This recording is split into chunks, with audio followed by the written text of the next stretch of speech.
നമസ്കാരം, ഫോർട്ടി കേരള ന്യൂസിലേക്ക് സ്വാഗതം. ലോകം മറ്റൊരു മഹായുദ്ധത്തിലേക്ക് നീങ്ങുകയാണോ എന്ന ആശങ്ക ലോകത്തിന്റെ വിവിധ കോണുകളിൽ നിന്ന് ഉയരാൻ തുടങ്ങിയിട്ട് കുറച്ചു കാലമായി.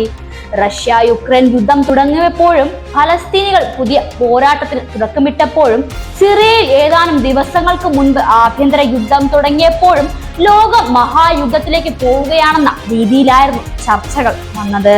യുദ്ധങ്ങൾ മനുഷ്യരാശിക്ക് നഷ്ടങ്ങൾ മാത്രമേ നൽകിയിട്ടുള്ളൂ എങ്കിലും ആയുധ വ്യാപാരികളുടെ യുദ്ധക്കൊതിക്ക് മുന്നിൽ ലോകത്തെ വിവിധ രാജ്യങ്ങൾ പരാജയപ്പെടുന്ന കാഴ്ചയാണ് ലോകം നാളിതുവരെ സാക്ഷ്യം വഹിച്ചിട്ടുള്ളത്. സിറിയയിൽ ആഭ്യന്തര യുദ്ധം ആരംഭിച്ചപ്പോൾ ബാബ വങ്ക എന്ന വയോധികയുടെ പ്രവചനങ്ങൾ ചേർന്നതാണ് മൂന്നാം ലോക മഹായുദ്ധത്തിന്റെ ആരംഭമെന്ന പ്രചരണം ഉണ്ടായത്.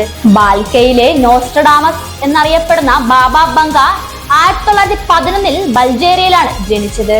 കുട്ടിക്കാലത്ത് തന്നെ അവർക്ക് കാഴ്ച നഷ്ടപ്പെട്ടിരുന്നു. എന്നാൽ 1996 മരിക്കുന്നതിന് മുൻപ് അവർ സിറിയയിൽ നിന്ന് മൂന്നാം ലോക മഹായുദ്ധത്തിന് തുടക്കം കുറിക്കുമെന്ന് പറഞ്ഞിരുന്നു എന്നതായിരുന്നു പ്രചാരണം.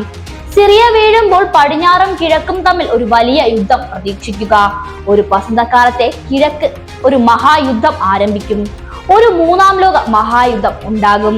പടിഞ്ഞാറിനെ നശിപ്പിക്കുന്ന കിഴക്കൻ യുദ്ധം. ഇതായിരുന്നു വാങ്കയുടെ വാക്കുകൾ. സെപ്റ്റംബർ 11 അമേരിക്കയിൽ നടന്ന ആക്രമണത്തെ കുറിച്ച് അവർ മുൻകൂട്ടി പറഞ്ഞിരുന്നുവെന്നും അതുകൊണ്ട് തന്നെ സിറിയയിൽ തുടക്കമിട്ടിരിക്കുന്നത് മൂന്നാം ലോക മഹായുദ്ധമാണെന്നായിരുന്നു ഇത്തരം പ്രചാരകരുടെ പക്ഷം. ബാബ വങ്കയുടെ പ്രചരണങ്ങൾ എന്തായിരുന്നാലും ശരിയാണ്. സിറിയയിൽ തൽക്കാലം ആഭ്യന്തര യുദ്ധങ്ങൾ അവസാനിച്ചിരിക്കുന്നു. എന്നാൽ എത്ര നാൾ അവിടെ സമാധാനം തുടരുമെന്ന് പറയാനാവാത്ത വിധമാണ് അവിടുത്തെ സാഹചര്യങ്ങൾ. അമേരിക്കയുടെ കണ്ണിൽ കൊടും ഭീകരനും പലായനത്തിലേക്ക് നയിച്ച സിറിയൻ ആഭ്യന്തര പോരാട്ടത്തിന് നേതൃത്വം നൽകിയ ഹയാത്ത് തഹാരിൽ അൽ ഷാമിന്റെ തലവനുമായ അബു മുഹമ്മദ് ജുലാനിയുടെ തലയ്ക്ക് $1 കോടി US ഇനാം പ്രഖ്യാപിച്ചത്. സിറിയയെ നല്ല രീതിയിൽ മുന്നോട്ട് കൊണ്ടുപോകാൻ ജുലാനിയെ അവർ എങ്ങനെ അനുവദിക്കുമെന്ന് ഉൾപ്പെടെയുള്ള വിഷയങ്ങൾ കാത്തിരുന്ന് കാണേണ്ടിയിരിക്കുന്നു. ബഷാർ വീണ ഉടൻ തന്നെ ഇസ്രായേൽ ചെയ്ത കാര്യങ്ങളും ഭാവി അത്രമേൽ ശുഭകരമാകില്ല എന്നതിന്റെ സൂചനയാണ് നൽകുന്നത്. ബഷാറിന്റെ വീഴ്ചയ്ക്ക് പിന്നാലെ അതിലുപരി വിമതസേന അധികാരം പിടിച്ച ഉടൻ സിറിയയിൽ വ്യോമാക്രമണം നടത്തിയതും ഗോലാൻ കുന്നുകൾ കൈപ്പിടിയിൽ ഒതുക്കിയുമാണ് ഇസ്രായേൽ പ്രതികരിച്ചത്. സിറിയൻ തലസ്ഥാനമായ ഡമസ്കസിൽ സൈനിക തലവൻ ഉൾപ്പെടെ താമസിക്കുന്ന സുരക്ഷാ സമുച്ചയത്തിനും മിസൈലുകൾ വികസിപ്പിക്കാൻ ഇറാൻ ഉപയോഗിച്ചു എന്ന് പറയപ്പെടുന്ന ഗവേഷണ കേന്ദ്രത്തിനും നേരെയായിരുന്നു ആക്രമണം ഉണ്ടായത്.